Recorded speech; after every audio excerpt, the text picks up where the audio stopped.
You have always been so selfish, Natalie. What about family loyalty? My father's voice, usually a low, comforting rumble, was a sharp crack across the polished mahogany of the holiday dinner table. His face, normally weathered and kind, was reddening, a storm gathering behind his eyes. The wine glass in his hand was gripped so tightly I feared it might shatter, sending shards of crystal and drops of blood-red Merlot across the pristine white tablecloth. It was a violent, jarring image that perfectly mirrored the chaos churning in my stomach. "I cannot believe you would refuse to help your own sister," my mother added, her voice a soft, disappointed sigh that cut deeper than any shout could. She shook her head, that familiar, practiced look of sorrowful disapproval settling onto her features. It was a look I had seen countless times throughout my life, a weapon she wielded with surgical precision, designed to inflict guilt and compel compliance. I sat there, stunned into silence, the festive scent of roasted turkey and cinnamon turning sour in the air. My carefully wrapped birthday gift to them, a beautiful, leather-bound photo album I had spent weeks curating, sat on the sideboard, barely acknowledged minutes earlier. Now, in a flash of rage, my father snatched it up. He didn't even look at it. He just stalked into the kitchen, the swinging door flapping behind him. A moment later, I heard the clatter of the trash can lid. He had tossed it, my gift, my effort, my love, unceremoniously into the kitchen trash. My name is Natalie Ruiz, and at 38 years old, I had spent my entire adult life being the responsible one. That single, cruel act of discarding my gift was the culmination of a lifetime of being their designated safety net, their emergency fund, their emotional and financial pillar. And in that moment, something inside me, something that had been bending for years, finally snapped. Growing up as the eldest daughter in the Ruiz family had always meant one thing: responsibility. From a young age, I learned to be the dependable one, the steady hand, the voice of reason. While my younger sister, Vanessa, was encouraged to follow her passions and express herself freely, I was subtly guided toward pragmatism and sacrifice. "You're the sensible one, Natalie," my mother would say, as if it were the highest compliment, a crown of thorns I was expected to wear with a smile. What she really meant was that I could be counted on to clean up everyone else's messes. Our parents owned a small insurance agency in Pittsburgh. It provided a comfortable living, but never quite enough to fund both Vanessa's expensive tastes and their own aspirations for a more lavish lifestyle. Somehow, the shortfall always became my problem to solve. I put myself through college, working 2 jobs and subsisting on ramen noodles, diligently paying off every cent of my student loans 5 years ahead of schedule. While I was doing that, I was also sending money home for emergencies that always seemed to coincide with Vanessa's latest whim. When Vanessa needed money for art school in New York, a dream she pursued with reckless abandon, I delayed my own graduate studies to work extra hours, packing my own dreams away in a dusty box under my bed. I told myself it was what a good sister did. When she dropped out after 2 semesters to find herself in Europe, a trip that left her with nothing but a mountain of credit card debt, I was the one who covered it. I didn't want to see her credit ruined. I told myself it was a one-time thing.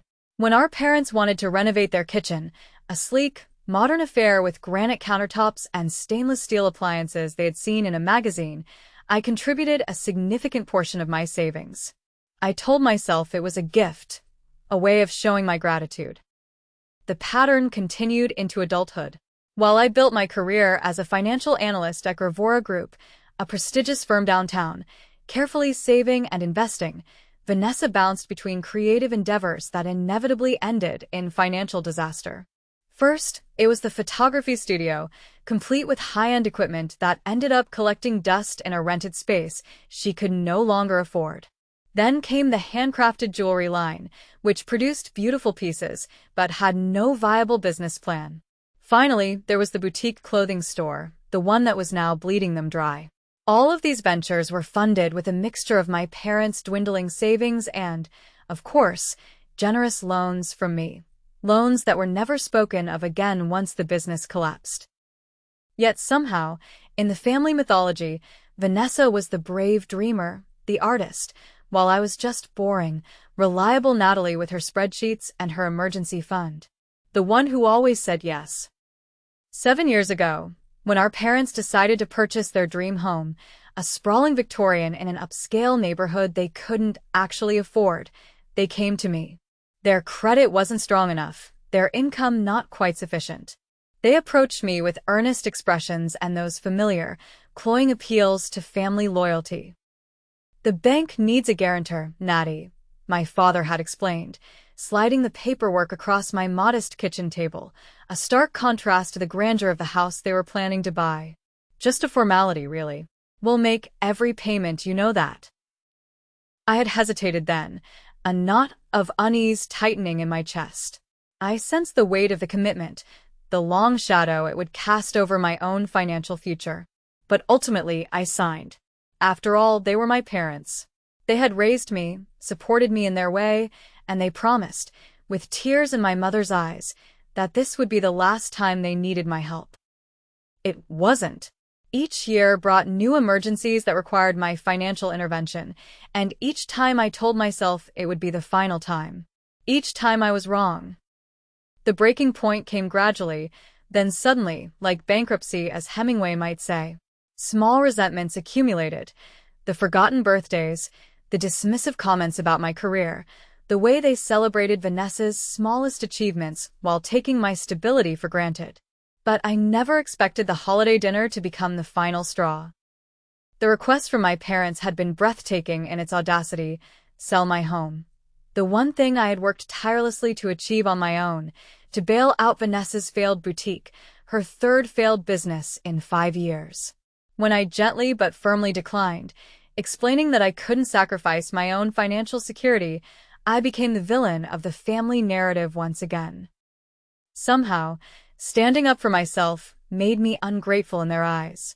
The irony of the situation wasn't lost on me. The mortgage papers for my parents' house bore my signature as guarantor, a fact they conveniently overlooked whenever they criticized my life choices. Perhaps some part of Vanessa recognized the injustice of the situation, because she remained silent as our parents continued their barrage. I noticed she couldn't meet my eyes. The tension in the room was suffocating, weighing down on my shoulders like an invisible boulder. Years of similar moments flashed through my mind, always being expected to sacrifice while Vanessa was coddled, always being the emergency fund while she pursued her dreams without consequence. Something inside me shifted. The familiar urge to apologize, to acquiesce just to keep the peace, evaporated. In its place, a calm resolve took hold. I knew what I needed to do, what I should have done long ago. I excused myself quietly from the table, my chair scraping against the hardwood floor as I stood. "Where are you going?" my mother called after me, her tone suggesting I was committing yet another offense by leaving. "To my car," I replied simply, my voice steady. "I'll be right back." As soon as the front door closed behind me, I pulled out my phone. My hands were shaking, but my purpose was clear. I scrolled to a number I rarely used. My cousin Elena, a successful attorney who had always seen through my parents' manipulation. We had grown distant over the years, largely because my parents disapproved of her confrontational nature, which was really just her refusal to tolerate their behavior. "Natalie," she answered, sounding surprised. "Is everything okay?" "No," I admitted, the word a heavy weight lifted from my chest.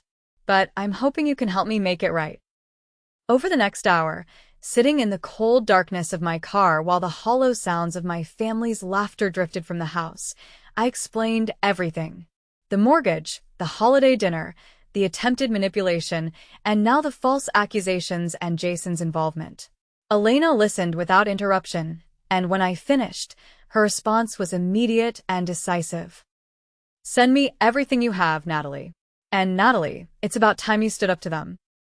With Elena on board, I felt more confident in my position. But I also knew my parents and sister wouldn't back down easily. They had built their entire worldview around my compliance, and my rebellion threatened that foundation. The following day, a package arrived at my office. Inside was the birthday gift my father had thrown away, the custom-bound collection of family photographs I had carefully curated and restored. Attached was a note in my mother's handwriting. "We're still family. Don't do this to us." The manipulation was so transparent it almost made me laugh. To return the discarded gift as if it had never been thrown away, appealing to family bonds while simultaneously threatening me with false legal accusations, I placed the book on my shelf without opening it and texted Elena. "They're escalating. What's our next move?" Her response was immediate. "We call their bluff." 2 days later, Elena and I walked into the sleek, intimidating offices of Aspen Capital Partners for a meeting with my parents, Jason Wilson, and the firm's representatives. The conference room was tense with anticipation as we took our seats across from my family. Jason looked older than I remembered. The boyish charm that had once captivated me was now hardened into something calculating and weary. He barely met my eyes as he shuffled through his papers, clearly uncomfortable with the situation he'd been drawn into. My father sat rigidly in his chair, jaw clenched in defiance. My mother dabbed at her eyes with a tissue, the perfect picture of maternal distress. Vanessa had chosen not to attend, sending a text that morning claiming she didn't want to be in the middle, as if she hadn't been a central figure in this drama from the beginning. Dominic Weber, a senior partner at Aspen Capital, opened the meeting. "We're here to address the allegations regarding the mortgage agreement for the property at 742 Highland Avenue, currently owned by Gerald and Patricia Ruiz, with Natalie Ruiz as guarantor." My father leaned forward, his voice thick with feigned outrage. "My daughter forged our signatures and is now trying to force us out of our home. It's elder abuse, plain and simple." I remained silent, letting Elena take the lead as we had discussed. "That's a serious allegation, Mr. Ruiz," she said calmly, her voice echoing in the quiet room. "One that could have significant legal consequences for the accuser if proven false." She opened her laptop and turned it toward the room. "I have here the video recording of the original mortgage signing, taken by the notary public as part of their standard practice." The video began to play, clearly showing my parents signing the documents, expressing gratitude for my help, and promising this would be the last time they needed my financial assistance. Additionally, Elena continued as the video ended, "I have statements from the notary and the bank representative present that day, confirming the signatures were made willingly and with full understanding of the terms." Jason shifted uncomfortably. "These could be doctored or taken out of context." "They're certified copies, Mr. Wilson," Elena interrupted, her tone sharp. "And we have the originals secured with timestamps and authentication. But perhaps more relevant to your client's concerns is this." She slid a document across the table. It was a full, itemized accounting of all the financial assistance I had provided to the Ruiz family over the past 15 years. Loans never repaid, investments in Vanessa's businesses with no return, contributions to household expenses, and various emergencies. The total comes to approximately $387,000, Elena stated, not including the mortgage guarantee. My mother gasped. "That's absurd. We never." "Every transaction is documented," Elena said firmly. "Bank transfers, checks, credit card statements. Natalie has kept meticulous records." The room fell silent as the magnitude of what they owed me, financially and morally, sank in. Dominic Weber cleared his throat. "In light of this information, does your client wish to maintain their allegations of forgery, Mr. Wilson?" Jason looked at my father, who seemed suddenly deflated, the righteous anger replaced by a pale shock. "We'll need to confer privately." They were given a smaller meeting room, and while they were gone, Dominic turned to me. "Miss Ruiz, may I ask why you maintained this arrangement for so long?" I considered the question carefully. "They're my family. I always believed that eventually they would recognize the imbalance and want to make things right. I was wrong." When my parents and Jason returned, the change in their demeanor was striking. My father's defiance had crumbled, replaced by a calculating pragmatism.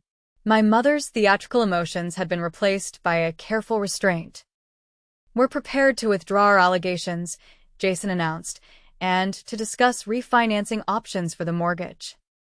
Elena nodded. "That's a start. But there are additional terms my client requires before we can move forward." As she outlined my conditions, a formal acknowledgement of the debt they owed me, a legally binding agreement to cease all financial demands, and a commitment to family counseling, I saw something I had never witnessed before: my parents listening, truly listening, to my needs. It wasn't quite victory, but it was the beginning of something new. 3 months after the meeting at Aspen Capital, I sat across from my family at a restaurant chosen for its neutral territory. This wasn't a celebration or a reconciliation. It was a reckoning. My parents had sold their dream house. The Victorian that had been the physical manifestation of their entitlement now belonged to another family. They had downsized to a comfortable condo that better suited their actual financial situation and used the remaining equity to partly address their debt to me. They looked different, somehow smaller, less imposing. "And we've been talking to Vanessa about her spending habits," my mother added, her voice quiet. "She's agreed to meet with a counselor, too." Vanessa, who had been uncharacteristically quiet, looked up from her menu. "I've taken a job at Gravenhaus Freight," she said, her voice barely a whisper. "In their marketing department. It's entry-level, but it's steady." The surprise must have shown on my face because she quickly added, "I know it's not as exciting as running my own boutique, but after looking at the numbers, really looking at them, I realized I was never as close to success as I thought." It was perhaps the most honest thing my sister had ever said to me. Not an apology, not quite, but an acknowledgement of reality that had been sorely lacking in our family dynamic. "That sounds like a good opportunity," I said, meaning it. "Their marketing team has a strong reputation." A tentative smile crossed her face. Not the dazzling, manipulative charm she usually employed, but something more genuine. "Thanks.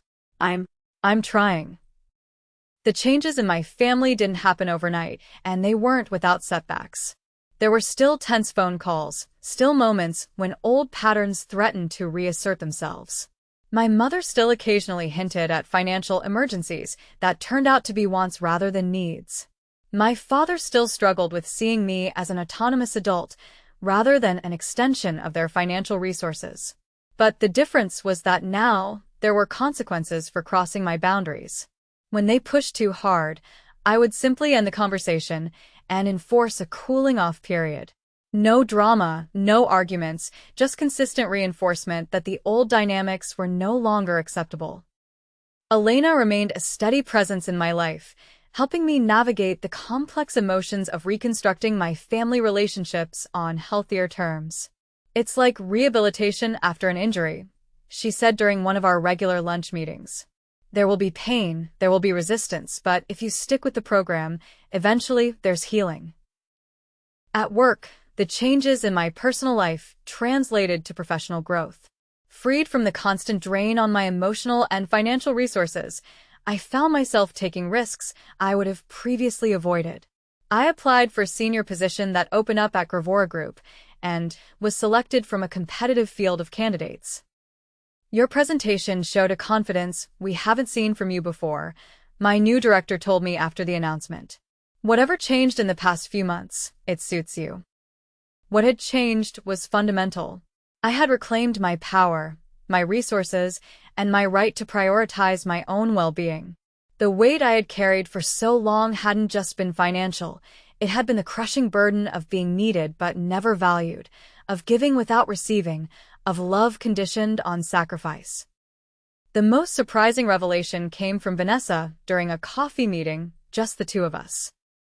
"You know, I resented you for years," she admitted, stirring her drink absently. "You always seemed so perfect, so together. I felt like I could never measure up." I almost laughed at the irony. While I was resenting you for getting all the support and encouragement I never received. She looked genuinely shocked. "What?" "But they were always bragging about you, their successful daughter with a corporate job and the nice house." "To others, maybe," I said. "Never to me." That conversation marked a turning point in our relationship. Not an instant transformation into the close sisters we had never been, but the beginning of an honest dialogue that held the potential for something authentic. As for my parents, they were learning. Slowly, reluctantly, they were learning that respect was a prerequisite for a relationship with me, not an optional extra. As I drove home from our latest family meeting, I realized that the greatest victory wasn't in watching my parents downsize or seeing my sister take a conventional job. It was in the knowledge that regardless of what happened with them going forward, I was finally free. Free to build the life I wanted on my terms, without guilt or obligation weighing me down. In seeking justice, I had found something far more valuable: peace.